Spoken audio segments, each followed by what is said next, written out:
Hi dear friends, welcome to chalk board stories. അപ്പോൾ എങ്ങനെ ഉണ്ടായിരുന്നു എല്ലാവർക്കും ഇന്നലെ എക്സാം? നമുക്ക് സൈക്കോളജിയൊക്കെ അത്യാവശ്യം നമ്മൾ വിചാരിച്ച പോലെ കുഴപ്പിക്കുന്നൊരു എക്സാം ആയിരുന്നില്ല അല്ലേ? അതായത് കൂടുതൽ സ്റ്റേറ്റ്മെൻറ്റ് ടൈപ്പൊക്കെ നമ്മൾ ഒത്തിരി പ്രതീക്ഷിച്ചു, പക്ഷേ കഴിഞ്ഞ NCA പോലെയൊന്നും ആയിരുന്നില്ല എക്സാം. എന്നാൽ കൺഫ്യൂഷൻ ആണോ എന്ന് ചോദിച്ചാൽ ഒത്തിരി കൺഫ്യൂഷൻ തരുന്ന ക്വസ്റ്റ്യൻസും ഉണ്ടായിരുന്നു. അപ്പോൾ നമുക്ക് സൈക്കോളജി ഇനിയിപ്പോൾ നമുക്ക് ഈ കഴിഞ്ഞ കാര്യങ്ങൾ ആലോചിച്ച് നമ്മൾ ഇതാക്കാണ്ട് ഇനി എൽ പി എക്സാം ഉള്ളവർ ഒത്തിരി പേരുണ്ട് നമ്മുടെ കൂട്ടത്തിൽ. അപ്പോൾ എന്ത് ചെയ്യുക, നമ്മുടെ UPയുടെ സൈക്കോളജി പോർഷൻ, അതായത് UPയുടെ ക്വസ്റ്റ്യൻ പേപ്പർ നല്ല അരച്ച് കലക്കി അതുമായിട്ട് ബന്ധപ്പെട്ട കണക്റ്റഡ് ഫാക്ട്സ് ഒക്കെ പഠിച്ച് വെക്കുക. അപ്പോൾ എങ്കിലും നമുക്ക് ചിലപ്പോൾ LPക്കും ഈ ഒരു സ്റ്റാൻഡേർഡ് തന്നെ പ്രതീക്ഷിക്കാം. ചിലപ്പോൾ ക്വസ്റ്റ്യൻ പേപ്പറിൽ ഓവറായിട്ട് സ്റ്റേറ്റ്മെൻറ്റ് ടൈപ്പൊന്നും ഇല്ലാതെ, പക്ഷേ ഉറപ്പ് പറയാൻ പറ്റില്ല, നേരെ തിരിച്ചും ചോദിക്കാം. അപ്പോൾ അതുകൊണ്ട് നമ്മൾ കൂടുതൽ പ്രതീക്ഷകളില്ലാണ്ട് തന്നെ എന്ത് ചെയ്യുക, ഇതേപോലെ തന്നെ ഇത്രയും ദിവസം എങ്ങനെയാണോ UPക്ക് വേണ്ടി പഠിച്ചുകൊണ്ടിരുന്നത് അതേ ഒരു ഉഷാറോടുകൂടി തന്നെ നിങ്ങൾ LPക്ക് വേണ്ടി പഠിച്ചുകൊണ്ടിരിക്കുക. കാര്യം ഇനി നമുക്കൊരു 14 ദിവസത്തോളം നമ്മുടെ മുന്നിലുണ്ട്. ആ 14 ദിവസത്തോളം ഏതൊക്കെ പോർഷനാണോ UP ഇപ്പോൾ എക്സാം എഴുതിയപ്പോൾ നിങ്ങൾക്ക് മനസ്സിലാകും നിങ്ങൾ ഏതൊക്കെ പോർഷനിലാണ് വീക്ക് എന്ന് നമുക്ക് ഒരു ഐഡിയ കിട്ടിയിട്ടുണ്ട്. അപ്പോൾ ആ പോർഷൻസൊക്കെ നന്നായിട്ട് പഠിക്കുക. അതേപോലെ നമുക്ക് എന്തെങ്കിലും മോക്ക് ടെസ്റ്റിൻ്റെ കാര്യങ്ങളിൽ നിങ്ങൾക്ക് എന്തെങ്കിലും ഇന്ന ടോപ്പിക്ക് ചെയ്യണം എന്നുണ്ട്, അങ്ങനെ ഉണ്ടെങ്കിൽ ഒന്ന് ജസ്റ്റ് ഒന്ന് കമൻറ്റ് ചെയ്യുക. ഓക്കെ, നമുക്കൊന്ന് സൈക്കോളജി നമുക്കൊന്ന് അനലൈസ് ചെയ്ത് നോക്കിയാലോ. സൈക്കോളജിയുടെ എന്തൊക്കെ കാര്യങ്ങളാണെന്ന് നമുക്ക് നോക്കാം. നോക്കിക്കേ, ഫസ്റ്റ് ക്വസ്റ്റ്യൻ എന്താണെന്ന് നോക്കിക്കേ. താഴെ പറയുന്നവയിൽ വികാസത്തെ സംബന്ധിച്ച് ശരിയല്ലാത്ത പ്രസ്താവന. പരീക്ഷ എഴുതുമ്പോൾ ആദ്യമേ ഇതൊന്നങ്ങ് മാർക്ക് ചെയ്ത് വെക്കുക, ആകുന്നതാണോ അല്ലാത്തതാണോ എന്നുള്ളത്. വികാസം അനുസ്യൂതമാണ്. നമ്മൾ വളർച്ചയും വികാസവും തമ്മിൽ ബന്ധപ്പെട്ട് നമ്മൾ എല്ലാ ഫാക്ട്സും നമ്മൾ പഠിക്കുന്നതാണ് അല്ലേ. വളർച്ചയും വികാസവും എന്തൊക്കെ വ്യത്യാസങ്ങളാണുള്ളതെന്ന്. അനുസ്യൂതമാണ്. അതേപോലെ തന്നെ എന്താണ്, ശാരീരിക വികാസത്തിൽ ശരീര മധ്യത്തിൽ നിന്ന് വശങ്ങളിലേക്ക് എന്ന ക്രമം പാലിക്കപ്പെടുന്നു, നമ്മൾ പഠിക്കുന്നുണ്ട്. സെഫാലോകോഡൽ പ്രോക്സിമോഡിസ്റ്റൽ തല മുതൽ പാദം വരെയുമാണ്. അതേപോലെ സെൻട്രൽ നിന്ന് വശങ്ങളിലേക്കാണ്. അപ്പോൾ ഇതൊക്കെ എന്താണ്, ശരിയാണ്. വികാസം പരിപക്വനത്തെയും പഠനത്തെയും ആശ്രയിച്ചിരിക്കുന്നു അല്ലേ. നമ്മുടെ ബുദ്ധിവികാസം എന്ന് പറയുന്നത് നമ്മുടെ ചുറ്റുപാടിനെയും അതേപോലെ നമ്മുടെ പഠനത്തെയൊക്കെ ആശ്രയിച്ചിരിക്കും. നമ്മൾ വളരുക എന്ന് പറയുന്നത് എന്താണ്, നമുക്കൊന്നും പഠിക്കാത്തവനും എന്ത് ചെയ്യുന്നുണ്ട്, വളരുന്നുണ്ട്. പക്ഷെ അവനിൽ എന്തുണ്ടാകുന്നില്ല, വികാസം ഉണ്ടാകുന്നില്ല അല്ലേ. അപ്പം എന്താണ്, നമ്മുടെ ചുറ്റുപാട് എന്താണോ, നമ്മുടെ പഠനം എന്താണോ, അതെല്ലാം നമ്മുടെ എന്തിനെ ആശ്രയിക്കുന്നുണ്ട്, വികാസത്തെ ആശ്രയിക്കുന്നുണ്ട്. ഓക്കെ, അപ്പോൾ ഇതും ശരിയാണ്. വികാസത്തിൻ്റെ ഗതിയിൽ വ്യക്തിവ്യത്യാസം ഉണ്ടായിരിക്കുന്നതല്ല ആണോ, അല്ല. കാര്യം എന്താണ്, വികാസം എന്ന് പറയുന്നത് ഓരോ വ്യക്തിയിലും ഓരോ ടൈപ്പായിരിക്കും. ഓക്കെ, അപ്പോൾ എന്താണ് ഇവിടെ ശരിയല്ലാത്ത പ്രസ്താവന എന്ന് ചോദിക്കുമ്പോഴേക്കും എന്താണ്, ഓപ്ഷൻ D ആണ് ആൻസർ ആയിട്ട് വരുന്നത്. Okay, next question. സ്വയം കേന്ദ്രീകൃത അവസ്ഥ, ഈഗോസെൻട്രിസം എന്ന പിയാഷെ മുന്നോട്ട് വെച്ച വൈജ്ഞാനിക വികാസഘട്ടത്തിൻ്റെ പ്രത്യേകത ഏത് വികാസഘട്ടത്തിൻ്റെ പ്രത്യേകത എന്നാണ് ചോദിച്ചിരിക്കുന്നത്. പ്രാഗ് മനോവ്യാപാരഘട്ടം, മൂർത്ത മനോവ്യാപാരഘട്ടം, ഔപചാരിക മനോവ്യാപാരഘട്ടം, ഇന്ദ്രിയ ചാലകഘട്ടം. അതായത് പിയാഷെയുടെ ഡെവലപ്മെൻറ്റ് സ്റ്റേജസ് നമുക്ക് പഠിക്കാനുണ്ട്. എന്തൊക്കെയാണ്? ഫസ്റ്റത്തെ ഏതാണ്, ഇന്ദ്രിയ ചാലകഘട്ടം അല്ലേ. ഇന്ദ്രിയ ചാലകഘട്ടത്തിലാണ് എന്ത് പറയുന്നത്, ഒബ്ജക്റ്റ് പെർമനൻസ്, വസ്തുസ്ഥൈര്യം. അതായത് ഒബ്ജക്റ്റ് പെർമനൻസ് എന്ന് പറയുന്നത് ഏത് ഘട്ടത്തിലാണ്, ഇന്ദ്രിയ ചാലകഘട്ടത്തിലാണ്. അതേപോലെ മറ്റുള്ളവരെയൊക്കെ അനുകരിക്കുന്നത് ഇന്ദ്രിയ ചാലകഘട്ടത്തിലാണ്. പ്രാഗ് മനോവ്യാപാരഘട്ടം, അതായത് ഇന്ദ്രിയ ചാലഘട്ടകം എന്ന് പറയുന്നത് 0 മുതൽ 2 വയസ്സ് വരെയുള്ള ഘട്ടമാണ്. അടുത്തതാണ് പ്രാഗ് മനോവ്യാപാരഘട്ടം, 2 മുതൽ 7 വയസ്സ് വരെയുള്ള ഘട്ടം, പ്രീ ഓപ്പറേഷണൽ സ്റ്റേജ് എന്ന് പറയും. ഇവിടെയാണ് എന്ത് സംഭവിക്കുന്നത്, കേന്ദ്രീകൃത ചിന്തനം, അതേപോലെ സെൻട്രിക് തോട്ട് എന്ന് പറയുന്നത്. അതായത് എല്ലാം നമ്മുടെ സ്വന്തം ആറ്റിറ്റ്യൂഡ് വെച്ചായിരിക്കും എല്ലാത്തിനെയും നോക്കി കാണുന്നത്. അതായത് ഒരു ചിന്തയിലേക്ക് മാത്രം, ഒരു ദിശയിലേക്ക് മാത്രമായിരിക്കും അവർ ചിന്തിക്കുന്നത്. അവിടെ എന്താണ്, ഇറിവേഴ്സിബിലിറ്റി ഇല്ല, ഉണ്ടാവാത്തൊരവസ്ഥയാണ്. അതായത് അവർ തിരിച്ചൊരിക്കലും ചിന്തിക്കത്തില്ല. അതേപോലെ എല്ലാ വസ്തുക്കളിലും എന്താണ്, എല്ലാ വസ്തുക്കളും എന്താണ്, ജീവനുള്ളവയുടെ പ്രത്യേകത പ്രകടിപ്പിക്കുന്നതായിട്ട്, അതായത് അനിമിസം. ഇതൊക്കെ എവിടെയാണ്, പ്രാഗ് മനോവ്യാപാരഘട്ടത്തിലാണ്. അപ്പോൾ ആൻസർ വരുന്നത് പ്രാഗ് മനോവ്യാപാരഘട്ടമാണ്. മൂർത്ത മനോവ്യാപാരഘട്ടം, അതായത് 7 മുതൽ 11 വയസ്സ് വരെയാണ് എന്ത്, മൂർത്ത മനോവ്യാപാരഘട്ടം എന്ന് പറയുന്നത്. ഇവിടെയാണ് അവരെന്ത് ചെയ്യുന്നത്, തിരിച്ച് പ്രത്യാവർത്തനത്തിനുള്ള കഴിവ്, അതായത് തിരിച്ച് ചിന്തിക്കുന്നത്. അതേപോലെ ഭൂതം, ഭാവി, വർത്തമാനം എന്നിവയൊക്കെ വ്യക്തമായിട്ട് മനസ്സിലാക്കുന്നത് മൂർത്ത മനോവ്യാപാരഘട്ടമാണ്. ഓക്കെ, ഇനി അടുത്ത ലാസ്റ്റ് വരുന്നതാണ് എന്ത്, ഔപചാരിക മനോവ്യാപാരഘട്ടം അഥവാ ഫോർമൽ ഓപ്പറേഷണൽ സ്റ്റേജ്, അതായത് 11 വയസ്സ് മുതൽ അങ്ങോട്ടേക്ക് വരുന്നതാണ്. ഓക്കെ, അപ്പോൾ പിയാഷെയുടെ എന്താണ് വികാസഘട്ടങ്ങൾ 4 ഉണ്ട്. അത് 4 നല്ല വൃത്തിയായിട്ട് പഠിച്ചു പോകുക. ഇന്ദ്രിയ ചാലഘട്ടം, പ്രാഗ് മനോവ്യാപാരഘട്ടം, മൂർത്ത മനോവ്യാപാരഘട്ടം, ഔപചാരിക മനോവ്യാപാരഘട്ടം. അത് ഏത് വയസ്സാണെന്നും കൂടി വ്യക്തമായിട്ട് പഠിക്കുക. Okay, next question. താഴെ പറയുന്നവയിൽ പ്രക്ഷേപണ രീതിക്ക് ഉദാഹരണമല്ലാത്തത്. എപ്പോഴും പരീക്ഷയ്ക്ക് ചോദിക്കുന്നൊരു ഇതാണല്ലേ പ്രക്ഷേപണ രീതി. പ്രൊജക്റ്റീവ് ടെക്നിക്സ് ഏതൊക്കെയാണ്? റോഷാക്ക് ഇങ്ക്ബ്ലോട്ട് ടെസ്റ്റ് അതെന്ന് പറയുന്നത് എന്താണ്? ഒരു പ്രക്ഷേപണ രീതിയാണ്. അതേപോലെ തീമാറ്റിക് അപ്പർസെപ്ഷൻ ടെസ്റ്റ് ടാറ്റ്, അതേപോലെ പദസഹചരത്വം WAT, പിന്നെ എന്തൊക്കെയുണ്ട്? ടാറ്റ്, പിന്നെന്താണ്? ക്യാറ്റ്, അതേപോലെ തന്നെ ചിൽഡ്രൻസ് അപ്പർസെപ്ഷൻ ടെസ്റ്റ്. ഇതെല്ലാം എന്താണ്? നമ്മുടെ പ്രൊജക്റ്റീവ് ടെക്നിക്കാണ്. ഇതിൻ്റെ അകത്ത് Millon clinical multi axial inventory ആണ് നമുക്ക് കൂട്ടത്തിൽ പെടാത്തായിട്ട് വരുന്നത്. ഓക്കെ, റോഷാക്ക് ഇങ്ക്ബ്ലോട്ട് ടെസ്റ്റ് ആരുടേതാണ്? ഹെർമൻ റോഷാക്കിൻ്റെതാണ്. തീമാറ്റിക് അപ്പർസെപ്ഷൻ ടെസ്റ്റ് ആരാണ്? തീമാറ്റിക്, അതായത് ഇതിൻ്റെ മലയാളവും കൂടി പഠിച്ചു വെക്കുക, ചിലപ്പോൾ ഇങ്ങനെ ചോദിക്കില്ല. തീമാറ്റിക് അപ്പർസെപ്ഷൻ ടെസ്റ്റ് തരാണ്ട് പ്രകരണ സംപ്രത്യക്ഷണം, ഇതാണ് ഇതിൻ്റെ മലയാളം കേട്ടോ. അതേപോലെ അന്തർബോധ പ്രമേയ പരീക്ഷ എന്നൊക്കെ പറയും. ഇതാണ് TAT, തീമാറ്റിക് അപ്പർസെപ്ഷൻ ടെസ്റ്റ്. ഇതാരാണ്? മോർഗൻ ആൻഡ് മുറേ, അങ്ങനെ പഠിച്ചു വെച്ചാൽ മതി. മോർഗൻ ആൻഡ് മുറേ ആണ് എന്ത് കണ്ടുപിടിച്ചത്? Thematic apperception test. ഇനി ക്യാറ്റ് ആരാണ്? CAT cat. ആരാണ്? ബെല്ലാക്ക്. CAT ക്യാറ്റ്, പൂച്ചയല്ലേ ക്യാറ്റ് എന്ന് പറഞ്ഞാൽ. പൂച്ചക്കാർ മണി കെട്ടും, ബെല്ല് കെട്ടും. അപ്പോൾ ആരാണ്? ലിയോപോൾഡ് ബെല്ലാക്ക്. ഓക്കെ, അപ്പോൾ ക്യാറ്റ് കണ്ടുപിടിച്ചത് ആരാണ്? ഇതാണ് ചിൽഡ്രൻ അപ്പർസെപ്ഷൻ ടെസ്റ്റ്, അഥവാ എന്താണ് ഇതിൻ്റെ പേര്? ബാലക സംപ്രത്യക്ഷണ പരീക്ഷ. അപ്പം ആരാണ് ക്യാറ്റ് കണ്ടുപിടിച്ചത്? ബെല്ലാക്കാണ്, ലിയോപോൾഡ് ബെല്ലാക്കാണ്. ഇനി പദസഹചരത്വ പരീക്ഷ അഥവാ എന്താണ്? വേർഡ് അസോസിയേഷൻ ടെസ്റ്റ് ആരുടെയാണ്? CJ യുങ്ങിൻ്റെതാണ് വേർഡ് അസോസിയേഷൻ ടെസ്റ്റ്. ഓക്കെ, അതായത് നമ്മുടെ റോഷ മാഷിയോപ്പ് പരീക്ഷ എന്ന് പറയുന്നത് എന്താണ്? ഈ പ്രക്ഷേപണ പരീക്ഷകളിൽ ഏറ്റവും ഇമ്പോർട്ടൻ്റ് ആയിട്ട്, അതായത് കാരണവസ്ഥാനം വഹിക്കുക എന്നൊക്കെ പറയും, ഗ്രാൻഡ് ഫാദർ എന്നൊക്കെ. പ്രൊജക്റ്റീവ് ടെക്നിക്സിൻ്റെ ഗ്രാൻഡ് ഫാദർ എന്നറിയപ്പെടുന്ന ഏതാണ്? റോഷ മാഷിയോപ്പ് പരീക്ഷയാണ്. Okay, next question. എറിക്സന്റെ സാമൂഹ്യ വികാസ സിദ്ധാന്തം അനുസരിച്ച് 6 വയസ്സ് മുതൽ 12 വയസ്സ് വരെയുള്ള കുട്ടികളിൽ രൂപപ്പെടാൻ സാധ്യതയുള്ള വ്യക്തിത്വ ഘടകങ്ങൾ ഏതൊക്കെയാണെന്നാണ് ചോദിച്ചിരിക്കുന്നത്. ഇമ്പോർട്ടൻ്റ് ആണ്, ഇത് എല്ലാ പ്രാവശ്യവും കഴിഞ്ഞ എക്സാമിനും ഉണ്ടായിരുന്നു, 2020 ഉണ്ടായിരുന്നു, ഇതേ ക്വസ്റ്റ്യൻ തന്നെ ചോദിച്ചിട്ടുണ്ടായിരുന്നു. ഓക്കെ, അതായത് നമുക്കറിയാം എറിക്സന്റെ 8 വികാസഘട്ടങ്ങളാണ് എറിക്സൺ പറയുന്നത് അല്ലേ. 8 വികാസഘട്ടങ്ങളിലൂടെയാണ് എറിക്സൺ ഒരാളുടെ വികാസത്തെ പറ്റി പഠിപ്പിക്കുന്നത്. അതായത് അവരുടെ ജനനം ടു 1.5 വയസ്സ് വരെ എന്താണ്? വിശ്വാസം വേഴ്സസ് അവിശ്വാസമാണ് ജനനം മുതൽ 1.5 വയസ്സ് വരെ. അതേപോലെ നെക്സ്റ്റ് എന്താണ്? 1.5 വയസ്സ് മുതൽ 3 വയസ്സ് വരെ എന്താണ്? സ്വാശ്രയത്വം വേഴ്സസ് എന്താണ്? ജാള്യത. ഓക്കെ, അടുത്ത ഏതാണ്? 3 വയസ്സ് മുതൽ എത്ര വയസ്സ് വരെയാണ്? 3 to 6 വയസ്സ് വരെയാണ് എന്ത്? മുൻകൈയെടുക്കൽ വേഴ്സസ് കുറ്റബോധം. ഇതൊക്കെ നിങ്ങൾ ഈ ഒരു സെക്ഷൻ എറിക്സന്റെ വികാസഘട്ടങ്ങൾ നന്നായി പഠിക്കുക.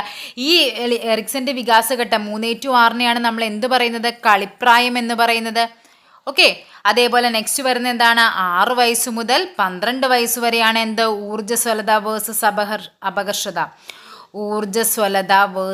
അപകർഷത, ഇൻഡസ്ട്രി വേഴ്സസ് ഇൻഫീരിയറിറ്റി. അപ്പോൾ ഇവിടെ ഏതാണ്? 1ഉം 3ഉമാണ് ആൻസർ ആയിട്ട് വരുന്നത്. ഓപ്ഷൻ എ ഊർജ്ജസ്വലത വേഴ്സസ് അപകർഷതയാണ് ഇവിടെ ആൻസർ ആയിട്ട് വരുന്നത്. 6 മുതൽ 12 വയസ്സ് വരെയാണ്. പിന്നെ അങ്ങോട്ടേക്കുള്ളത് ഏതാണ്? 12 to 18 എന്താണ്?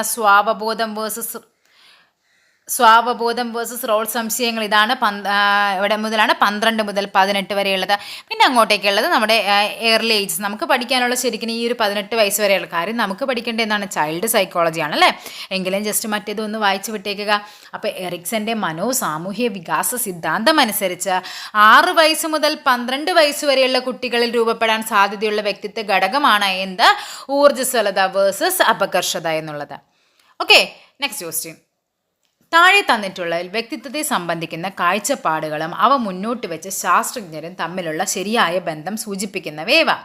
വ്യക്തിത്വവുമായി ബന്ധപ്പെട്ട് ഞാൻ വൃത്തിയായിട്ട് നമ്മൾ അതായത് അതിൽ നിന്ന് ചോദിക്കാൻ പറ്റുന്ന എല്ലാ ക്വസ്റ്റ്യൻസും വെച്ചൊരു ക്ലാസ് എടുത്തിട്ടുണ്ടായിരുന്നു. അതൊന്ന് കാണാത്തവരൊന്ന് കയറി കണ്ടു നോക്കുക. അപ്പം നമുക്ക് ഇതിലേക്ക് പോകാം. എന്താ പറഞ്ഞിരിക്കുന്നത്? മുഖ്യ സവിശേഷകം, മധ്യമ സവിശേഷകം, അതേപോലെ തന്നെ എന്താണ് ദ്വിതീയ സവിശേഷകം എന്നിങ്ങനെ വ്യക്തിത്വത്തെ തരംതിരിച്ചിരിക്കുന്നത് ആരാണ്? കാൾ റോജേഴ്സ് എന്നാണ് ഇവർ പറഞ്ഞിരിക്കുന്നത്. ആണോ? നമ്മൾ പഠിച്ചതാണ്. ആരാണത്? നമുക്കറിയാം, ആൽപോർട്ടാണ്. കാൾ റോജേഴ്സൺ അല്ല, അതാരാണ്? GW ആൽപോർട്ടാണ് വ്യക്തിത്വത്തെ, അതായത് അദ്ദേഹത്തിൻ്റെ type of personal disposition, theory of personal disposition, വൈയക്തിക ചിത്തവൃത്തി സിദ്ധാന്തത്തിലൂടെയാണ് അദ്ദേഹം പറയുന്നത് എന്താ, വ്യക്തിത്വത്തിൽ 3ആയിട്ട് തിരിക്കുന്നുണ്ട്. അതിലൊന്നാണ് മുഖ്യ സവിശേഷകം, പിന്നെ മധ്യമ സവിശേഷകം, പിന്നെ ഏതാണ് ദ്വിതീയ സവിശേഷകം. അങ്ങനെ വേർതിരിച്ചതാരാണ്? GW ആൽപോർട്ടാണ്. പക്വ വ്യക്തിത്വത്തെ വിശദീകരിക്കാൻ വിപുലീകൃത അഹം, ഊഷ്മള ബന്ധങ്ങൾ, ആത്മസന്തുലനം, യാഥാർത്ഥ്യബോധം, ആത്മധാരണ, ഏകാത്മക ജീവിത ദർശനം എന്നിങ്ങനെ 6 മാനദണ്ഡങ്ങളൊന്നും ഉണ്ടെന്ന് പറഞ്ഞതും ആരാണ്? GW ആൽപോർട്ടാണ്. സോ ഇതെന്താണ്? ശരിയായ പ്രസ്താവനയാണ്. ആദർശാത്മക അഹം, യാഥാർത്ഥ്യ അധിഷ്ഠിത അഹം, അതേപോലെ തന്നെ എന്നിങ്ങനെ ഒരു വ്യക്തിയുടെ അഹത്തിന് 2 സ്ഥലങ്ങളുണ്ടെന്ന് പറഞ്ഞത് ആരാണ്? മാസ്ലോയാണോ? അല്ല, അതാരാണ്? കാൾ റോജേഴ്സിനാണ് അങ്ങനെ അഭിപ്രായപ്പെട്ടത്. ആരാണ്? Call Rogers.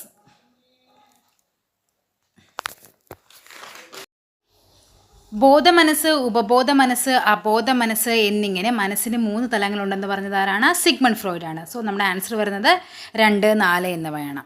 അതായത് നമുക്കറിയാം അദ്ദേഹത്തിൻ്റെ മനോവിശ്ലേഷണ സിദ്ധാന്ത പ്രകാരം 3 ഘട്ടമായിട്ടാണ് അദ്ദേഹം പറഞ്ഞിരിക്കുന്നത്. അതിൽ ആദ്യത്തേതിൽ വരുന്നതാണ് എന്ത്? മനസ്സിൻ്റെ 3 തലങ്ങളായ ബോധ മനസ്സ്, ഉപബോധ മനസ്സ്, അബോധ മനസ്സിനെ പറ്റി പറയുന്നത്. രണ്ടാമത്തത് എന്താണ്? വ്യക്തിഘടനയായിട്ട് ബന്ധപ്പെട്ട് അദ്ദേഹം പറയുന്ന എന്താണ്? ഇഡ്, ഈഗോ, സൂപ്പർ ഈഗോ എന്ന കൺസെപ്റ്റ് പറയുന്നുണ്ട്. മൂന്നാമത്തതാണ് മനോലൈംഗിക വികസന ഘട്ടം. അതിലാണ് അദ്ദേഹം വദനഘട്ടം, ഗുദഘട്ടം, നിർലീനഘട്ടം, ലിംഗഘട്ടം എന്നിങ്ങനെ 5 ഘട്ടങ്ങളെ പറ്റി പറയുന്നത്. Okay, next question. Next question നോക്കിക്കേ. സമായോജന തന്ത്രങ്ങളാണ് അല്ലേ. നമുക്ക് ഇത് വായിച്ചിട്ട് നമുക്ക് ഇങ്ങോട്ടേക്ക് മാച്ച് ചെയ്യാം. പഠനത്തിൽ വേണ്ടത്ര ശോഭിക്കാൻ കഴിയാത്ത വ്യക്തി താൻ പഠിച്ച സ്ഥാപനത്തിൻ്റെ പേരും പ്രശസ്തിയും പറഞ്ഞ് അതിൽ അഭിമാനം കൊള്ളുന്നു. എന്തായിരിക്കും അത്? താദാത്മീകരണമാണ്.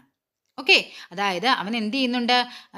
അതായത് ഏതെങ്കിലും ഒരു വ്യക്തി നമുക്ക് ഇഷ്ടപ്പെട്ട കായിക താരമായിട്ടോ സിനിമാ താരമായിട്ടോ അവരുടെ വിജയമൊക്കെ എന്ത് ചെയ്യും? നമ്മൾ സ്വന്തം വിജയമായിട്ട് കണ്ട് ഭയങ്കരമായിട്ട് സന്തോഷിക്കും. അതിനെയാണ് താദാത്മീകരണം, ഐഡൻറ്റിഫിക്കേഷൻ എന്ന് പറയുന്നത്. ഇനി നെക്സ്റ്റ് എന്താണെന്ന് നോക്കിക്കേ. സഹോദരനോ സഹോദരിയോ ജനിക്കുമ്പോൾ മൂത്ത കുട്ടിയെ കൂടുതൽ ശ്രദ്ധ ലഭിക്കാൻ വേണ്ടി കൊച്ചു കുഞ്ഞിനെ പോലെ പെരുമാറുന്നു. അതെന്താണ്? അത് പശ്ചാത്ഗമനമാണ്, റിഗ്രഷനാണ്. അതായത് നമ്മുടെ ആവശ്യം പൂർത്തീകരിക്കാനായിട്ട് നമ്മൾ എന്ത് ചെയ്യും? വീണ്ടും പഴയ അവസ്ഥയിലേക്ക് പോകുന്നുണ്ടോ? അതിനെയാണ് പശ്ചാത്ഗമനം എന്ന് പറയുന്നത്. അതായത് ഒരു കുട്ടി എന്ത് ചെയ്യുന്നുണ്ട്? കുഞ്ഞിലെ ഒരു ഇളയ കുട്ടി വന്നു കഴിയുമ്പോഴേക്കും സ്വാഭാവികമായിട്ട് നമ്മൾ മൂത്ത കുട്ടിയിൽ നിന്ന് ശ്രദ്ധ കുറച്ചങ്ങ് മാറുമ്പോഴേക്കും അവന് കിട്ടുന്നൊരു കെയർ കിട്ടുന്നില്ല എന്ന് തോന്നുമ്പോൾ അവൻ പണ്ട് ചെയ്തുകൊണ്ടിരിക്കുമ്പോൾ അവൻ എന്ത് കാര്യങ്ങളൊക്കെ ചെയ്യുമ്പോഴാണ് അമ്മ അവനെ കൂടുതൽ ശ്രദ്ധിച്ചതെന്ന് ശ്രദ്ധിക്കും. അവൻ അതേ കാര്യങ്ങളെല്ലാം അവൻ എന്ത് ചെയ്യുന്നുണ്ട്? അവൻ്റെ മനസ്സിൽ കിടപ്പുണ്ട്. അവൻ അതെല്ലാം റീകളക്ട് ചെയ്ത് അവനത് ചെയ്യാൻ തുടങ്ങും. അതിനെയാണ് എന്ത് പറയുന്നത്? പശ്ചാത്ഗമനം, റിഗ്രഷൻ എന്ന് പറയുന്നത്. അതൊരു സമായോജന തന്ത്രമാണ്. അതായത് നമ്മളിപ്പോൾ പറയും വലിയ ഒരുവിധം കുഞ്ഞായി രണ്ടാമത്തെ കുട്ടി ജനിച്ചു കഴിഞ്ഞ് മൂത്ത കുട്ടി എന്ത് ചെയ്യുന്നുണ്ട്? പണ്ടേ പോലെ കൈ ചപ്പാൻ തുടങ്ങും. ഇതൊക്കെ നമ്മൾ കാണിക്കുന്നത് അവനോടുള്ള ശ്രദ്ധ നമ്മുടെ കുറയുമ്പോഴാണ് അവനതൊക്കെ കാണിക്കുക എന്നുള്ളത് നമ്മളെങ്കിലും എന്ത് ചെയ്യുക? ഒന്ന് മനസ്സിലാക്കിയിരിക്കുക. നെക്സ്റ്റ് എന്താണ്? പരീക്ഷയിൽ പരാജയപ്പെട്ട കുട്ടി പരാജയത്തിൻ്റെ കാരണം പ്രയാസമേറിയ ചോദ്യപേപ്പർ എന്ന് ആരോപിക്കുന്നു. എന്തായിരിക്കും അത്? അത് യുക്തീകരണമാണ്, റാഷണലൈസേഷനാണ്. അതായത് അവൻ പറയുകയാണ് നമുക്കെന്താണ് എക്സാമൊക്കെ ബാക്കി എല്ലാവർക്കും നല്ലതായിരിക്കും, അവനും കൊള്ളില്ല. അപ്പോൾ അവൻ എന്ത് പറയും? ആ ടീച്ചർ പഠിപ്പിച്ചിട്ട് മനസ്സിലായില്ല, അല്ലെങ്കിൽ എന്താണ് ക്വസ്റ്റ്യൻ പേപ്പർ പാടായിരുന്നു, ഔട്ട് ഓഫ് സിലബസ് ആയിരുന്നു, പല പല കാരണങ്ങൾ അവന് കണ്ടെത്താൻ തുടങ്ങും. കാര്യം അവനെ ഒരിക്കലും എന്ത് ചെയ്യുന്നില്ല, താൻ പഠിക്കാത്തത് കൊണ്ടാണ് താൻ പാസ്സാവാഞ്ഞതെന്ന് അവൻ പറയുമോ? ഇല്ല, ഒരിക്കലും അവൻ പറയില്ല. അപ്പോൾ അതിനെയാണ് എന്ത് പറയുന്നത്? യുക്തീകരണം അഥവാ റാഷണലൈസേഷൻ എന്ന് പറയുന്നത്. നെക്സ്റ്റ് എന്താണ്? പഠനത്തിൽ മികവ് പുലർത്താൻ കഴിയാത്ത കുട്ടി സ്പോർട്സിൽ മികച്ച പ്രകടനം കാഴ്ചവെക്കുന്നു. എന്താണത്? കോമ്പൻസേഷനാണ്, അനുപൂരണം. അതായത് അവൻ എന്താണ്? അവന് പഠിക്കാൻ കഴിവില്ല, പക്ഷെ അവൻ എന്ത് ചെയ്യുന്നുണ്ട്? അവൻ മറ്റ് ഫുട്ബോൾ കളിയിൽ അവൻ മിടുക്കനാണ്. സ്വാഭാവികമായിട്ട് അവൻ എന്ത് ചെയ്യുന്നുണ്ട്? സ്കൂളിലെ ഫുട്ബോൾ മാച്ചും കാര്യങ്ങളിലൊക്കെ പങ്കെടുത്ത് അവനെ ആ ഒരു രീതിയിൽ അവനെ ഉള്ള കഴിവിനെ അവൻ എന്ത് ചെയ്യുന്നുണ്ട്? മാക്സിമം അവനത് പുറത്തേക്ക് എടുക്കാൻ ശ്രമിക്കുന്നുണ്ട്. അപ്പം നമുക്കറിയാം സച്ചിൻ ടെണ്ടുൽക്കർ 10ാം ക്ലാസ്സിൽ തോറ്റതാണെന്ന് നമ്മൾ പഠിക്കുന്നുണ്ട്. പക്ഷെ അദ്ദേഹത്തെ പറ്റിയാണ് നമുക്ക് എന്തുള്ളത്? 10ാം ക്ലാസ്സിലൊരു ചാപ്റ്റർ ഉള്ളത്. കാര്യം എന്ത് ചെയ്തു? പുള്ളി അവിടെ പഠിക്കാൻ പുറകോട്ടായപ്പോഴേക്കും പുള്ളിക്ക് ഉണ്ടായിരുന്നൊരു കഴിവിനെ പുള്ളി അത് എന്ത് ചെയ്തു? ആ ഒരു പോരായ്മ, തൻ്റെ ഒരു പോരായ്മയെ പുള്ളി മറ്റൊരു രീതിയിലേക്ക് അതിനെ കൊണ്ടുവന്ന് പുറത്തേക്കെടുത്ത് അതിൽ സെറ്റായി. അപ്പോൾ അതിനെയാണ് എന്ത് പറയുന്നത്? അനുപൂരണം. അദ്ദേഹം അതിനെ എന്ത് ചെയ്തു? കോമ്പൻസേറ്റ് ചെയ്തു. അതിനെയാണ് കോമ്പൻസേഷൻ എന്ന് പറയുന്നത്. സോ ഇവിടെ ആൻസർ ചെയ്ത് വരും 1C ഉള്ള 3 എണ്ണമുണ്ട്. സോ നമുക്കിതങ്ങ് കട്ട് ചെയ്യാം അല്ലേ. പിന്നെ ഏതാണ്? 2 വരുന്നത് A ആണ്. 2A ഉള്ള 2 എണ്ണമുണ്ട്. സോ ഇത് നമുക്കങ്ങ് കട്ട് ചെയ്യാം. അനുപൂരണം, അതായത് 3D വരുന്നത് ഇതാണ്. സോ ഓപ്ഷൻ C ആണ് നമുക്കിവിടെ ആൻസർ ആയിട്ട് വരുന്നത്. Next question. ഒരു കുട്ടിയെ അധ്യാപകൻ നിരന്തരം ശകാരിക്കുമ്പോൾ കുട്ടിക്ക് അധ്യാപകനോടുണ്ടാകുന്ന ഭയം അധ്യാപകൻ പഠിപ്പിക്കുന്ന വിഷയത്തിലേക്കും അതേപോലെ തന്നെ തുടർന്ന് കുട്ടി സ്കൂളിനെയും ക്ലാസ് മുറിയെയും മറ്റ് അധ്യാപകരെയും ഭയക്കാൻ തുടങ്ങുന്നു. അനുബന്ധന സിദ്ധാന്തം അനുസരിച്ച് ഇവിടെ സംഭവിക്കുന്ന എന്തായിരിക്കും ഇവിടെ സംഭവിക്കുന്നത്? ഇവിടെ ചോദക സാമാന്യവൽക്കരണമാണ്. അതായത് അവൻ എല്ലാത്തിനെയും എന്ത് ചെയ്യുന്നുണ്ട്? ജനറലൈസ് ചെയ്ത് കളയും. അതായത് ഇപ്പോൾ ഇവിടെ എൻ്റെ കുഞ്ഞിന് സ്കൂളിൽ പോകാൻ രാവിലെ ആകുമ്പോൾ ഭയങ്കര മടിയാണ്. കാര്യം ചോദിക്കുമ്പോൾ അവൻ പറയുന്നത് അവൻ്റെ ഫ്രണ്ട് ഉണ്ട്, അവൻ ഇടിക്കും ഉപദ്രവിക്കും എന്നൊക്കെയാണ് പറയുന്നത്. സ്വാഭാവികമായിട്ടും അവൻ എന്ത് ചെയ്യുന്നുണ്ട്? അവനൊരു പേടി കിട്ടിത്തുടങ്ങി. സ്കൂളിൽ പോയാലാണ് ഉപദ്രവിക്കുന്നത്, അതുകൊണ്ട് സ്കൂളിനെ അവൻ പേടിക്കാൻ തുടങ്ങി. അവനതിനെ ജനറലൈസ് ചെയ്യുവാണതിനെ. ആ കുട്ടി ഉപദ്രവിച്ചത് കൊണ്ട് തന്നെ അവൻ എന്ത് ചെയ്യുന്നുണ്ട്? മറ്റു കുട്ടികളും അവനെ ഉപദ്രവിക്കുമെന്നൊരു പേടി കുഞ്ഞിൻ്റെ മനസ്സിലുണ്ട്. അപ്പോൾ അതിനെ തന്നെയാണ് ചോദക സാമാന്യവൽക്കരണം എന്ന് പറയുന്നത്. ഓക്കെ, എന്താണ് ചോദക വിവേചനം എന്ന് പറയുന്നത്? ചോദക വിവേചനം എന്ന് പറഞ്ഞാൽ ഇപ്പം നമുക്കറിയാം ക്ലാസിക്കൽ കണ്ടീഷനിങ് പാവ്ലോവിൻ്റെയാണ്. പാവ്ലോ ആരിലാണ് പരീക്ഷണം നടത്തിയത്? നമ്മൾ പഠിക്കുന്നതിന് പട്ടി പാവ്ലോ, നായയിലാണ് പാവ്ലോ പരീക്ഷണം നടത്തിയത്. അദ്ദേഹം എന്ത് ചെയ്യുന്നുണ്ട്? അവിടെ മണിയടിക്കുമ്പോൾ അദ്ദേഹം എന്ത് ചെയ്യുന്നുണ്ട്? ഫുഡ് കൊടുക്കുന്നുണ്ട്. കുറേ കഴിയുമ്പോഴേക്കും അദ്ദേഹം മണിയടിക്കുമ്പോൾ ഫുഡ് കൊടുക്കുന്നതിന് പകരം അദ്ദേഹം എന്ത് ചെയ്യുന്നുണ്ട്? പല പല മണികൾ കേൾപ്പിക്കാൻ തുടങ്ങി. പക്ഷേ ഒരൊറ്റ മണിക്ക് മാത്രമാണ് അദ്ദേഹം ഫുഡ് കൊടുക്കുന്നത്. അപ്പോൾ ഈ നായ എന്ത് ചെയ്യുന്നുണ്ട്? കുറച്ചു നേരം കഴിയുമ്പോൾ നായ അതിനെ വിവേചിച്ച് തിരിച്ചറിയും. അവൻ അതിനെ മനസ്സിലാക്കും, ഇന്ന മണിയടിക്കാണ് എനിക്ക് ഫുഡ് തരുന്നതെന്ന് അവന് മനസ്സിലാകും. അതിനെയാണ് ചോദക വിവേചനം എന്ന് പറയുന്നത്. ഓക്കെ, ഇനി വിളംബിത അനുബന്ധിത പ്രതികരണം എന്ന് പറഞ്ഞാൽ എന്താണ്? അതായത് അദ്ദേഹം ഇതേപോലെ പട്ടിക്ക് മണിയടിക്കും, ഫുഡ് കൊടുക്കും. ഇത് തന്നെയായിരുന്നു കുറേ നേരിട്ടുള്ള പ്രോസസ്സ്. മണിയടിക്കുമ്പോൾ തന്നെ പട്ടിക്ക് എന്ത് ചെയ്യുന്നുണ്ട്? ഓട്ടോമാറ്റിക്കായിട്ട് വായിൽ ഉമിനീർ വരുന്നുണ്ട്. അതിന് അദ്ദേഹം എന്ത് ചെയ്യുന്നുണ്ട്? ഒരു കുറച്ച് മണിയടിച്ച് കുറച്ച് നേരം കഴിയുമ്പോഴേക്കാണ് ഫുഡ് കൊടുക്കുന്നത്.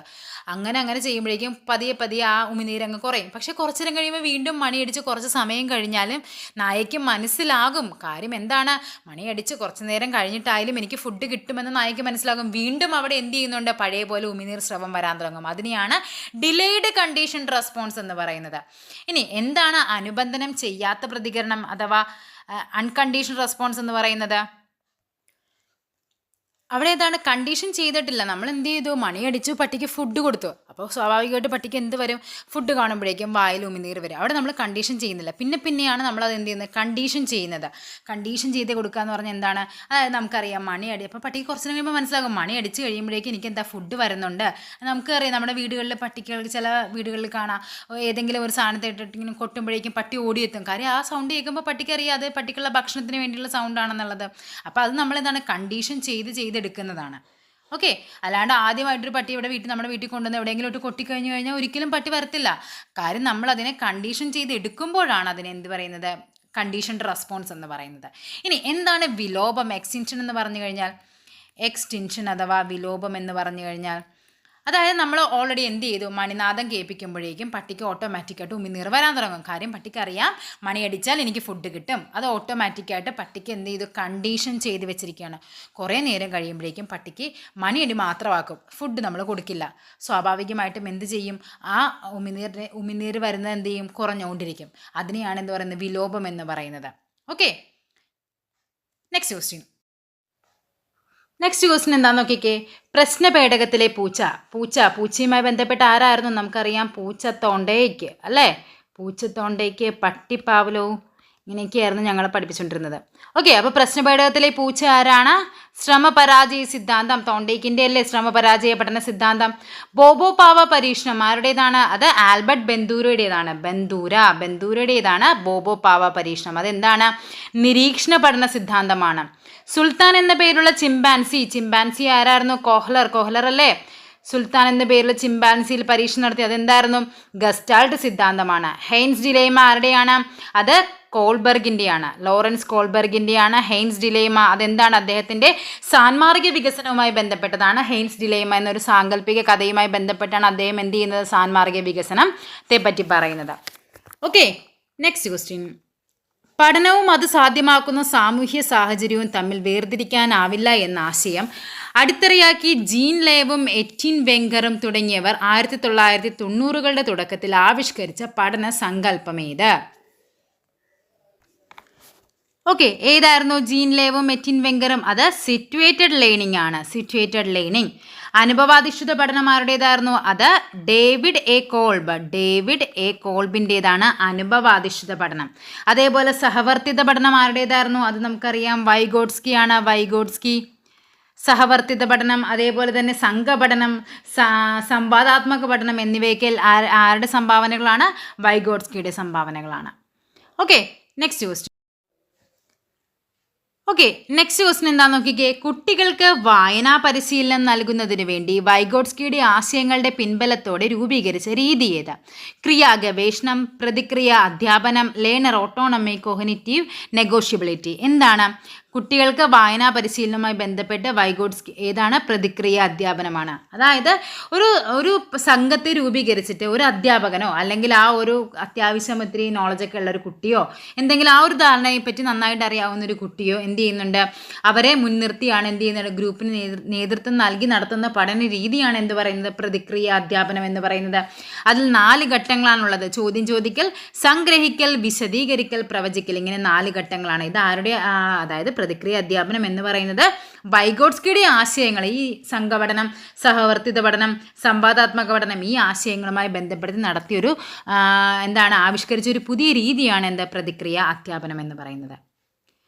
Next question. ജീവിതത്തിൽ സന്ദർഭോചിതമായ തീരുമാനമെടുക്കൽ മറ്റെന്തിനേക്കാളും പ്രധാനപ്പെട്ടതാണെന്ന് വ്യക്തിപര ബുദ്ധി എന്ന് ഗാർഡനർ സൂചിപ്പിക്കുന്നുണ്ട്. താഴെ പറയുന്നവയിൽ വ്യക്തിപര ബുദ്ധിയായി കണക്കാക്കപ്പെടുന്നവ ഏതെല്ലാം എന്നാണ് ചോദിച്ചിരിക്കുന്നത്. അതായത് നമ്മുടെ ഗാർഡനറുടെ ബഹുതര ബുദ്ധി സിദ്ധാന്തം, തിയറി ഓഫ് മൾട്ടിപ്പിൾ ഇൻ്റലിജൻസ്, ആ ഒരു സിദ്ധാന്ത പ്രകാരം അദ്ദേഹത്തെ 7 മാനസിക ശേഷികളെ പറ്റിയാണ് അദ്ദേഹം പറയുന്നത്. അതിലൊന്നാണ് ദൃശ്യസ്ഥലപര ബുദ്ധി, വാചിക ഭാഷാപര ബുദ്ധി, യുക്തിചിന്തന ഗണിതപര ബുദ്ധി, കായിക ചാലകപര ബുദ്ധി, താളാത്മക സംഗീതാത്മക ബുദ്ധി, വ്യക്തിയാന്തര ബുദ്ധി, ആന്തരിക വൈയക്തിക ബുദ്ധി. ഇതിൽ അദ്ദേഹം പറഞ്ഞിരിക്കുന്നത് വ്യക്തിപര ബുദ്ധി എന്തുമായി ബന്ധപ്പെട്ടെന്നാണ് യോജിച്ചിരിക്കുന്നത്.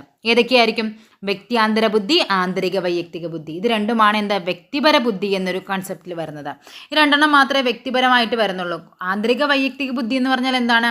നമ്മുടെ ഇൻട്രാ പേഴ്സണലാണ്, നമ്മുടെ ഉള്ളിലുള്ള കാര്യങ്ങളെയാണ് അല്ലേ? നമ്മുടെ നമ്മുടെ ദൗർലഭ്യങ്ങൾ എന്താണ്, നമ്മുടെ വൈകാരിക ഭാവങ്ങൾ എന്താണൊക്കെ നമ്മൾ തിരിച്ചറിഞ്ഞ് നമ്മൾ പ്രവർത്തിക്കണം. അതിനെയാണ് എന്ത് പറയുന്നത്? ആന്തരിക വൈയക്തിക ബുദ്ധി. വ്യക്തിയാന്തര ബുദ്ധി എന്ന് പറയുന്നത് എന്താണ്? നമ്മൾ മറ്റുള്ളവരുടെ, അതായത് ഇൻ്റർപേഴ്സണലാണ്, മറ്റുള്ളവരുടെ വികാരങ്ങൾ, അവരുടെ മാനസികാവസ്ഥ, ഇങ്ങനെയുള്ള കാര്യങ്ങളിലൊക്കെ നമ്മൾ എന്ത് ചെയ്യണം? അതും കൂടി പരിഗണിച്ച് പ്രവർത്തിക്കുന്നതിനാണ് എന്ത് പറയുന്നത്? വ്യക്തിയാന്തര ബുദ്ധി എന്ന് പറയുന്നത്. ഓക്കെ, ഇനി പ്രകൃതിപര ബുദ്ധി എന്താണ്? അതായത് നമ്മുടെ ചുറ്റുപാടിനെ പറ്റിയൊക്കെയുള്ള അങ്ങനെയുള്ളവർക്കാണ് എന്താണ്? കാർഷിക പ്രവർത്തനം, പ്രകൃതി പഠന ക്യാമ്പുകൾ, ഉദ്യാനപാലകർ, ഇവർക്കൊക്കെ എന്തായിരിക്കും? പ്രകൃതിപര ബുദ്ധിയായിരിക്കും കൂടുതൽ. ഓക്കെ, ഇനി എന്താണ് ഭാഷാപര ബുദ്ധി? നമുക്കെന്താ ചർച്ചകൾ ഇതൊക്കെ നടത്തും. ചില പിള്ളേരെന്താ ഭയങ്കര ആക്റ്റീവായിരിക്കും അല്ലേ? ചിലപ്പോൾ ക്ലാസ്സിൽ അത്ര ഇതാവാത്ത പിള്ളേരും ക്ലാസ്സിൽ പഠനത്തിൽ പിന്നോട്ടാണെങ്കിലും ഒരു ചർച്ച, ഒരു ടോപ്പിക്കൊക്കെ കൊടുത്തു കഴിഞ്ഞാൽ അവർ നല്ല രസമായിട്ട് നമുക്ക് നമ്മളോട് സംസാരിച്ച് നമുക്ക് ആ ഒരു ക്ലാരിഫിക്കേഷൻ തരും. അതായത് ഒരു അഭിമുഖം നടത്തിയാൽ, ഒരു സെമിനാറുകൾ നടത്തിയാലൊക്കെ ചില കുട്ടികളൊക്കെ ഇങ്ങനെ സംസാരിക്കണയൊക്കെ നമുക്ക് ഭയങ്കര ഇൻട്രസ്റ്റിംഗ് ആയിട്ട് നമുക്ക് തോന്നും. അവർക്കൊക്കെ ഭാഷാപര ബുദ്ധിയാണ് കൂടുതൽ. ചിലവരുടെ പ്രസംഗങ്ങൾ കേട്ടിരിക്കാൻ നമുക്ക് തോന്നും. അവർക്കൊക്കെ ഭാഷാപര ബുദ്ധി കൂടുതലാണ്. കവികൾ, അവർക്ക് ഭാഷാപര ബുദ്ധിയാണ്. അതേപോലെ അഡ്വക്കേറ്റ്സ് അല്ലേ, അവർ വാക്കുകൾ കൊണ്ടല്ലേ അവർ അമ്മാനമാടുന്നത്. അപ്പോൾ അവർക്കൊക്കെ ഭാഷാപര ബുദ്ധിയാണ് കൂടുതലായിട്ട് വരുന്നത്. Okay, next question. താഴെ പറയുന്നവയിൽ പര്യാവരണത്തിൻ്റെ സ്വാധീനം നിർണായകമല്ലാത്ത ഘടകം. ബുദ്ധി, മനോഭാവം, അഭിക്ഷമത, ഇവയെല്ലാം പര്യാവരണവുമായി ബന്ധപ്പെട്ടതാണ് അല്ലേ? നമ്മുടെ പര്യാവരണം, നമ്മുടെ പരിസ്ഥിതി നമ്മളെ സ്വാധീനിക്കുന്നതാണ്. ഒരു ശരീരത്തിൻ്റെ ഉയരം, ഒരാളുടെ ശരീരത്തിൻ്റെ ഉയരം ഒരിക്കലും പരിസ്ഥിതിയുമായി ബന്ധപ്പെട്ട് നമ്മളെ എഫക്റ്റ് ചെയ്യുന്നൊരു കാര്യമല്ല. പ്രശ്നങ്ങളെ നിലവിലുള്ള സ്കീമുകൾ ഉപയോഗിച്ച് പരിഹരിക്കുന്നതിന് ഡാഷ് എന്ന് പറയുന്നു. പ്രശ്നങ്ങളെ നിലവിലുള്ള സ്കീമുകൾ ഉപയോഗിച്ച് പരിഹരിക്കുന്നത് ഡാഷ് എന്നറിയപ്പെടുന്നു. ആരുടെയാണ്? വൈജ്ഞാനിക അടിസ്ഥാന ഘടകങ്ങളായിട്ട് പിയാഷെ പറയുന്നതാണ് സ്കീമ. അതേപോലെ സ്വാംശീകരണം, അധിനിവേശം എന്നൊക്കെ പറയുന്നത് പിയാഷെയുടെ തിയറികൾ വരുന്നതാണ്. അപ്പോൾ നമുക്കിവിടെ ആൻസറായിട്ട് വരുന്നത് സ്വാംശീകരണമാണ്. അതായത് നിലവിലുള്ള അറിവിനെ ഉപയോഗിച്ചിട്ടാണ് എന്ത് ചെയ്യുന്നത്? പുതിയ അനുഭവത്തെ മനസ്സിലാക്കി അതിനെ പരിഹരിക്കുന്നതിനാണ് സ്വാംശീകരണം എന്ന് പറയുന്നത്. ഇനി എന്താണ് അനുരൂപീകരണം എന്ന് പറയുന്നത്? അതായത് അതായത് നമ്മളെന്താണ് പുതിയതായിട്ട് നമ്മുടെ ചുറ്റുപാടിൽ നമുക്ക് കിട്ടുന്ന ഓരോരോ കാര്യങ്ങൾ എന്ത് ചെയ്യുന്നുണ്ട്, അതിനെയാണ് നമ്മൾ അനുരൂപീകരണം. അതെല്ലാം നമ്മൾ എന്താണ് നമ്മുടെ മനസ്സിലേക്ക് അതിനെ പുതിയ പുതിയ സ്കീമുകളായിട്ട് രൂപീകരിച്ച് വെക്കും. അതിനെയാണ് അഡാപ്റ്റേഷൻ. നമ്മൾ അതിനെ അംഗീകരിച്ചെടുക്കുകയാണ്. അതിനെയാണ് അഡാപ്റ്റേഷൻ അഥവാ അനുരൂപീകരണം എന്ന് പറയുന്നത്. സംസ്ഥാപനം എന്ന് പറഞ്ഞാൽ ഓൾറെഡി നമ്മൾ എന്താണ് ആ പ്രശ്നത്തെ പരിഹരിച്ചു. അപ്പം നമുക്കൊരു പുതിയൊരു അറിവ് കിട്ടി. അത് നമ്മുടെ ഉള്ളിലുള്ള ഓൾറെഡി ഉള്ള കാര്യങ്ങളിലേക്ക്, നമ്മുടെ വൈജ്ഞാനിക ഘടനയിലേക്ക് പുതിയതിന് എന്ത് ചെയ്യുന്നുണ്ട്, കൂട്ടിച്ചേർക്കുന്നുണ്ട്. അല്ലെങ്കിൽ എന്ത് ചെയ്യും, ഇപ്പം നമുക്കിപ്പോൾ എന്താണ് ആനവണ്ടി, ഇപ്പം പിള്ളേർ പറയുന്നില്ലേ ആനവണ്ടി. കാര്യം എന്താണ്, ആ കുട്ടിക്ക് ആനയെ അറിയാം. സോ അതേപോലത്തെ ഒരു സാധനമാണ്. അപ്പോൾ അവൻ എന്ത് ചെയ്തു, അതിന് ആനവണ്ടി എന്ന് പറഞ്ഞുകൊണ്ടിരിക്കും. പക്ഷേ അച്ഛൻ വന്ന് പറഞ്ഞു കൊടുക്കുകയാണ് അത് ആനവണ്ടിയല്ല, അതാണ് JCB, അതാണത് മണ്ണുമാന്തി യന്ത്രമാണെന്ന് പറയുമ്പോഴേക്കും എന്താണ്, അവൻ്റെ ഉണ്ടായിരുന്നൊരു വൈജ്ഞാനിക ഘടനയിൽ അവൻ എന്താണ് അതിനെ മാറ്റം വരുത്തി പുതിയൊരു കാര്യത്തെ അവൻ അതിലേക്ക് കൂട്ടിച്ചേർക്കുകയാണ്. അതിനെയാണ് സംസ്ഥാപനം അഥവാ അക്കോമഡേഷൻ എന്ന് പറയുന്നത്. Okay, next question. സമീപസ്ഥങ്ങളായവയെ ഒരു കൂട്ടമായി കാണാനുള്ള പ്രവണതയെ പഠനത്തിലെ സമഗ്രത നിയമങ്ങളിൽ ഏതിൽപ്പെടുന്നു? സാമ്യതാ നിയമം, സാമീപ്യ നിയമം, സമ്പൂർണ്ണ നിയമം, തുടർച്ചാ നിയമം. ഏതായിരിക്കും വരുന്നത് ആൻസർ ആയിട്ട് വരുന്നത്? നമുക്കിവിടെ ഇത് രണ്ടിലായിരിക്കല്ലേ കൺഫ്യൂഷൻ വരുന്നത്. സാമ്യതാ നിയമം, സാമീപ്യ നിയമത്തിലായിരിക്കും കൺഫ്യൂഷൻ വരുന്നത്. അപ്പോൾ എന്താ വരും അത്? അതായത് ആൻസർ വരുന്നത് ഓപ്ഷൻ ബി, സാമീപ്യ നിയമമാണ്. എന്താണ് സാമ്യതാ നിയമം എന്ന് പറഞ്ഞാൽ? അതായത് നമ്മളെന്താണ് കുറേ കാര്യങ്ങൾ, ഇപ്പം ഇത് തന്നെ സംഭവമാണ്. നമ്മൾ കൊടുത്തിരിക്കുന്ന എന്താണ്, ഒരു വൃത്തമാണ്. പക്ഷേ നമ്മളെന്താ പെട്ടെന്ന് കാണുന്ന ഒരു കുട്ടി അതിന് എന്തായിരിക്കും പറയുന്നത്, ത്രികോണം എന്നായിരിക്കും പറയുന്നത്. കാര്യം അവൻ എന്ത് ചെയ്യുന്നുണ്ട്, ഈ ചിത്രത്തിലെ ഓരോ വൃത്തങ്ങളെയും അവൻ എന്തായിട്ട് കാണുന്നുണ്ട്, അതിൻ്റെ മൊത്തം കൂട്ടിച്ചേരുമ്പോൾ അവനതൊരു ത്രികോണമായിട്ട് വീക്ഷിക്കും. ഇതിനെയാണ് സാമ്യതാ നിയമം, സാദൃശ്യ നിയമം അഥവാ സാമ്യതാ നിയമം എന്ന് പറയുന്നത്. ഇനി എന്താണ് സാമീപ്യ നിയമം എന്ന് പറഞ്ഞാൽ? അതായത് ഇപ്പോൾ ഇതായിരുന്നു കഴിഞ്ഞ ഇതിൽ ചോദിച്ചത്. ഇങ്ങനെ തന്നിരിക്കുന്ന സാധനത്തിന് അവൻ എന്ത് ചെയ്യും, ഇതൊരു കൂട്ടി ഇതൊരൊറ്റ സെറ്റാക്കി കാണാനുള്ളൊരു ടെൻഡൻസി നമ്മുടെ മനസ്സിനുണ്ട്. അടുത്തടുത്ത് സ്ഥിതി ചെയ്യുന്നവയെ ഒരു സെറ്റാക്കി നമ്മൾ കാണുന്നതിനെയാണ് എന്ത് പറയുന്നത്, സാമീപ്യ നിയമം അഥവാ ലോ ഓഫ് പ്രോക്സിമിറ്റി. സമീപസ്ഥമായവയെ ഒരു കൂട്ടമായി കാണാനുള്ള പ്രവണത. ഇനി എന്താണ് സമ്പൂർണ്ണ നിയമം? സമ്പൂർണ്ണ നിയമം എന്ന് പറഞ്ഞാൽ ഇപ്പോൾ ഒരു വൃത്തമാണ്. നമ്മൾ ടീച്ചർ ഇങ്ങനെ വരച്ചു കഴിഞ്ഞാൽ അവൻ എന്ത് പറയും അതിനെ, എന്നാൽ നമ്മൾ വൃത്തമാണോ വരച്ചിരിക്കുന്നതല്ല, അത് ഒരിക്കലും കംപ്ലീറ്റ് ആയിട്ടില്ല. പക്ഷേ കുട്ടികൾ എന്ത് പറയും, അതിനെ വൃത്തം എന്ന് പറയും. അതിനെയാണ് സമ്പൂർണ്ണ, അതായത് പൂർണ്ണമല്ലാത്തതിനെ എന്ത് ചെയ്യുന്നുണ്ട്, സമ്പൂർണ്ണമായി കാണാനുള്ള മനസ്സിൻ്റെ ഒരു കഴിവിനെയാണ് സമ്പൂർണ്ണ നിയമം എന്ന് പറയുന്നത്. തുടർച്ചാ നിയമം, ഇപ്പോൾ ഇത് തന്നെയാണ് തുടർച്ചാ നിയമം എന്ന് പറയുന്നത്. കണ്ട കുറേ സർക്കിൾസാണ്. പക്ഷെ നമുക്ക് എന്താണ്, ഒരുപാട് വൃത്തങ്ങൾ, ഒരു ഒറ്റ സെൻറ്റർ ആയിട്ടുള്ള ഒരു സ്പൈറൽ ലൈൻ, ഇങ്ങനെ ഒരു സ്പൈറൽ ലൈനാണെന്ന് നമുക്ക് തോന്നും. അതിനെയാണ് എന്ത് പറയുന്നത്, തുടർച്ചാ നിയമം, ലോ ഓഫ് കണ്ടിന്യൂറ്റി. അതിങ്ങനെ കണ്ടിന്യൂ ആയിട്ട് പോകുന്നതായിട്ട് തോന്നും. ഓക്കെ, അപ്പം നിയമങ്ങൾ ഇതൊക്കെയാണ്. അവയ്ക്ക് ഈ സാധനങ്ങളെല്ലാം നിങ്ങളുടെ റാങ്ക് ഫയലും ഗൈഡും കാര്യങ്ങളും ഒക്കെ ഉണ്ട്. ഇതെല്ലാം എന്ത് ചെയ്യുക, ജസ്റ്റ് ഒന്ന് വായിച്ച് വേണം അടുത്ത എക്സാമിന് പോകാനായിട്ട്. ചേരുംപടി ചേർക്കുക. ഇസഡ് പി ഡി ആരുടേതായിരുന്നു? സോൺ ഓഫ് പ്രോക്സിമൽ ഡെവലപ്മെൻറ്റ് ആരുടേതാണ്? അത് വൈഗോട്സ്കിയുടെ ആശയമാണ് അല്ലേ. നെക്സ്റ്റ്, ഇതാണ് ഇവിടുത്തെ ആൻസർ ആയിട്ട് വരുന്നത്. ഇനി ബ്രിഡ്ജസ് ചാർട്ട് ആരുടേതാണ്? കാതറിൻ ബ്രിഡ്ജിൻ്റെയാണ്. അദ്ദേഹം എന്താണ്, കാതറിൻ ബ്രിഡ്ജ് ഇമോഷണൽ ഡെവലപ്മെൻറ്റ്, കുട്ടികളിലെ വൈകാരിക വികസനവുമായി ബന്ധപ്പെട്ട് ഉണ്ടാക്കിയൊരു ചാർട്ടാണ് എന്ത്, ബ്രിഡ്ജസ് ചാർട്ട് എന്ന് പറയുന്നത്. ക്രിയാഗവേഷണം ആരുടേതാണ്? സ്റ്റീഫൻ എം കോറി കൊണ്ടുവന്ന ഒരു ആശയമാണ് ക്രിയാഗവേഷണം. അഡോളസെൻ്റ് അഗ്രേഷൻ ആരുടേതാണ്? ആൽബർട്ട് ബെന്തൂരിയാണ്. ഓക്കെ, ഇവിടെ നമുക്ക് ZPD വൈഗോട്സ്കി ആണെന്ന് നമുക്ക് എല്ലാവർക്കും അറിയാൻ പറ്റും. സോ നമുക്ക് എന്ത് ചെയ്യാം, ഈ ഓപ്ഷൻ അങ്ങ് വെട്ടിക്കളയാം. പിന്നെ അറിയാവുന്ന ബ്രിഡ്ജസ് ചാർട്ട് കാതറിൻ ബ്രിഡ്ജും ആണെന്ന് അറിയാം.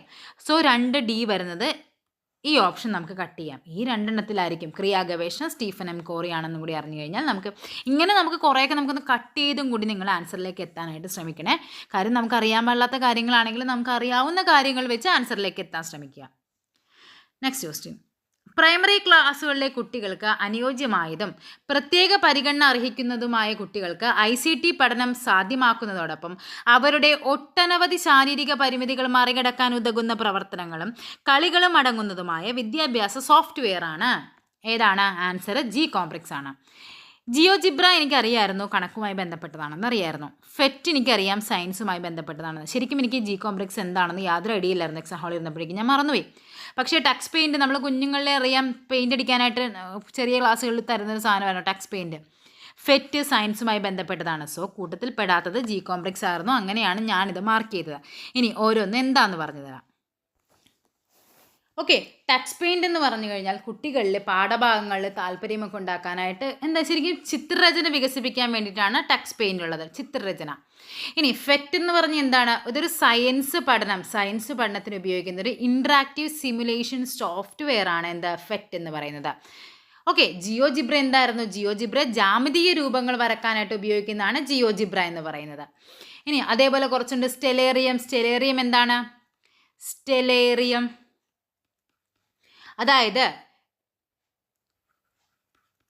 GPL അനുമതി പത്രമുള്ള ഒരു ഡെസ്ക്ടോപ്പ് പ്ലാനറ്റോറിയമാണ്. ആ പേര് ഓർത്തിട്ടാൽ പ്ലാനറ്റോറിയം, ഈ ഒരു പേര് ഓർത്താൽ മതി സ്റ്റെലേറിയം പഠിക്കുമ്പോഴേക്കും.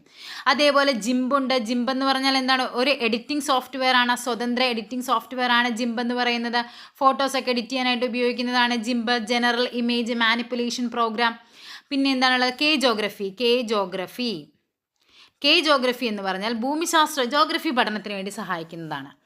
ഓക്കെ, അതേപോലെ കാൽസ്യം എന്ന് പറഞ്ഞുകൊണ്ടുണ്ട്. കാൽഷ്യം എന്താണ്?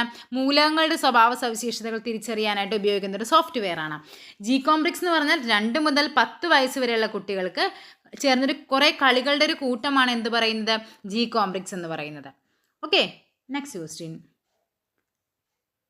ഒരു വ്യക്തിക്ക് താൻ എങ്ങനെ അറിവ് നേടുന്നു എന്നതിനെക്കുറിച്ചും ആ പ്രക്രിയയെ എങ്ങനെ നിയന്ത്രിക്കാം എന്നതിനെക്കുറിച്ചുമുള്ള ധാരണയായതിനാൽ അതീത ചിന്ത എന്നത് ഒരു ഉയർന്ന ചിന്താശേഷിയാണ്.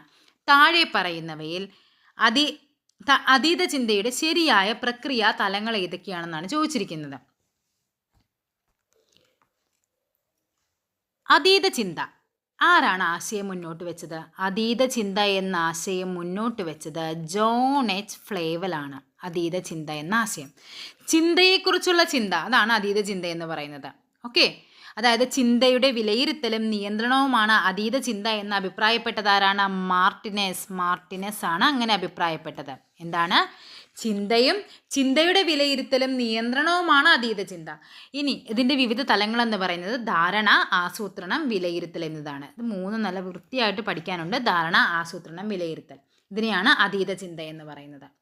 ഓക്കെ, അതീത ചിന്തയുമായി ബന്ധപ്പെട്ടാണ് ആശയ ചിത്രീകരണം. ജോസഫ് ഡി നൊവാക്ക് കൊണ്ടുവന്ന ആശയ ചിത്രീകരണം ഒരു അതീത ചിന്ത പ്രോത്സാഹിപ്പിക്കാനുള്ളൊരു മാർഗ്ഗമാണ്. കൺസെപ്റ്റ് മാപ്പിംഗ് എന്ന് പറയും.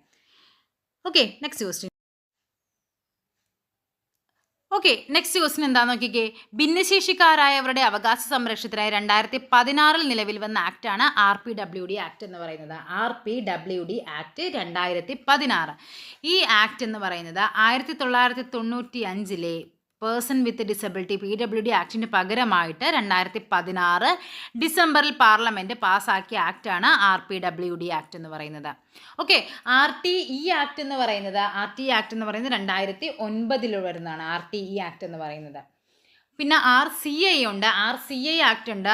RCI അതായത് rehabilitation council of India act വരുന്നത് 1992. ഓക്കെ, PWD ആക്ട് എന്നായിരുന്നു പേഴ്സൺ വിത്ത് ഡിസബിലിറ്റി എന്ന് പറയുന്നത് 1995. ഇതൊക്കെയാണ് നമുക്ക് മെയിനായിട്ട് പഠിക്കാനുള്ള കുറച്ച് ആക്റ്റുകൾ. Okay, next question. കേരള പാഠ്യപദ്ധതി ചട്ടക്കൂട് 2007 അടിത്തറയായി സ്വീകരിച്ചിട്ടുള്ള പ്രായോഗിക രീതി ശാസ്ത്രങ്ങളിൽ പെടാത്തതേത്? നമുക്കിത് വായിക്കുമ്പോൾ തന്നെ ഇതിനെപ്പറ്റി KCF 2007 പറ്റി അറിയാത്തവർക്ക് തന്നെ പാഠപുസ്തക കേന്ദ്രീകൃത പഠനം അതൊരിക്കലും എന്താണ്, നമുക്ക് ഒരിക്കലും ആരും പ്രൊമോട്ട് ചെയ്യുന്നൊരു കാര്യമല്ല. സോ ആൻസർ വരുന്നത് ഇതാണ്. കണ്ട, നിരന്തരവും സമഗ്രവുമായ മൂല്യനിർണ്ണയ രീതിയുണ്ട്, അറിവ് നിർമ്മാണ പ്രക്രിയയുണ്ട്, പ്രവർത്തനാധിഷ്ഠിതവും പ്രക്രിയാബന്ധിതവുമായ പഠന പ്രവർത്തനങ്ങൾ. ഇത് വായിച്ചു കഴിഞ്ഞാൽ KCF 2007 പറ്റി പഠിക്കാത്ത ഒരാൾക്കും എന്ത് ചെയ്യാൻ പറ്റും? ആൻസർ ചെയ്യാൻ പറ്റുന്നൊരു ക്വസ്റ്റ്യൻ ആയിരുന്നു. സ്വതന്ത്ര ഇന്ത്യയിൽ ശിശു വിദ്യാഭ്യാസം മുതൽ ബിരുദാനന്തര ഗവേഷണം വരെയുള്ള വിദ്യാഭ്യാസത്തെ സമഗ്രമായി സമീപിച്ച പ്രശ്നപരിഹാര നിർദ്ദേശങ്ങൾ സമർപ്പിച്ച വിദ്യാഭ്യാസ കമ്മീഷൻ ഏതായിരുന്നു answer? Option B, Kothari commission ആയിരുന്നു. ഇതിൽ നമുക്ക് എന്താണ്? ഹണ്ടർ കമ്മീഷൻ എന്നായിരുന്നു. 1882 Hunter commission. 1937 Zakir Hussain committee. സ്വതന്ത്ര ഇന്ത്യ എന്നിവർ പറഞ്ഞിട്ടുണ്ട്. സോ നമുക്ക് ആദ്യം തന്നെ ഈ 2 ഓപ്ഷൻസ് അങ്ങ് കട്ട് ചെയ്യാം. പിന്നെയുള്ളത് ലക്ഷ്മണസ്വാമി മുതലിയാറും കോത്താരി കമ്മീഷനുമായിരുന്നു. എന്തായിരുന്നു ലക്ഷ്മണസ്വാമി മുതലിയാർ കമ്മീഷൻ അല്ലെങ്കിൽ സെക്കൻഡറി വിദ്യാഭ്യാസ കമ്മീഷൻ? അതായത് അന്ന് വരെ നിലവിലുണ്ടായിരുന്ന സെക്കൻഡറി സെക്കൻഡറി വിദ്യാഭ്യാസത്തെ മെച്ചപ്പെടുത്താനായിരുന്നു എന്ത് വന്നത്? ലക്ഷ്മണ മുതലിയാർ കമ്മീഷൻ അഥവാ സെക്കൻഡറി വിദ്യാഭ്യാസ കമ്മീഷൻ. കോത്താരി കമ്മീഷൻ എന്തായിരുന്നു? ശിശുവിദ്യാഭ്യാസം മുതൽ ബിരുദാനന്തര ഗവേഷണം വരെയുള്ള വിദ്യാഭ്യാസത്തെ ബന്ധപ്പെടുത്തിയായിരുന്നു കോത്താരി കമ്മീഷൻ. അതായത് വിദ്യാഭ്യാസവും ദേശീയ വികസനവും എന്നുള്ളതായിരുന്നു കോത്താരി കമ്മീഷൻ റിപ്പോർട്ടിന് നൽകിയ പേര്. അതിൽ എത്ര അംഗങ്ങളുണ്ടായിരുന്നു? 17 അംഗങ്ങളുണ്ട്. 10+2+3 എന്ന ഒരു വിദ്യാഭ്യാസ പാറ്റേൺ കൊണ്ടുവന്നത് ആരാണ്? കോത്താരി കമ്മീഷനാണ്. അദ്ദേഹമാണ് ഇന്ത്യയുടെ ഭാവി നിർണ്ണയിക്കുന്നത് ഇന്ത്യയുടെ ക്ലാസ് മുറികളിലാണ് എന്ന വിദ്യാഭ്യാസത്തിൻ്റെ പ്രാധാന്യത്തെക്കുറിച്ച് അഭിപ്രായപ്പെട്ടത് ആരായിരുന്നു? ഡോക്ടർ DS കോത്താരി ആയിരുന്നു. ഓക്കെ, ഇത്രയുമായിരുന്നു നമ്മുടെ സൈക്കോളജിയിലെ 80 ക്വസ്റ്റ്യൻസ്. നല്ല ഉഷാറായിട്ട് ഇനി LPക്ക് വേണ്ടി പഠിക്കുക. നല്ല രീതിക്ക് പഠിച്ചു കഴിഞ്ഞാൽ ഈസി ആയിട്ട് നമുക്ക് അത്യാവശ്യം നല്ല രീതിക്ക് സ്കോർ ചെയ്യാൻ വേണ്ടി പറ്റും. സോ എല്ലാവർക്കും ഓൾ ദി ബെസ്റ്റ്. അപ്പോൾ ഇനി എന്തെങ്കിലും ടോപ്പിക്ക് സ്പെഷ്യലായിട്ട് നിങ്ങൾക്ക് അത്യാവശ്യമാണ്, ഇന്നതിൻ്റെ മോക്ക് ടെസ്റ്റ് ചെയ്യുന്നുണ്ടെങ്കിൽ അങ്ങനെ എന്തെങ്കിലും ഉണ്ടെങ്കിൽ പറയുക, അല്ലെങ്കിൽ ഞാൻ എൻ്റേതായ ഒരു ഓർഡറിൽ അങ്ങ് ചെയ്ത് തുടങ്ങാം. അപ്പോൾ എല്ലാവർക്കും LPക്ക് വേണ്ടി നന്നായിട്ട് പഠിക്കുക. അടുത്തൊരു ടോപ്പിക്കുമായി വീണ്ടും കാണാം. താങ്ക്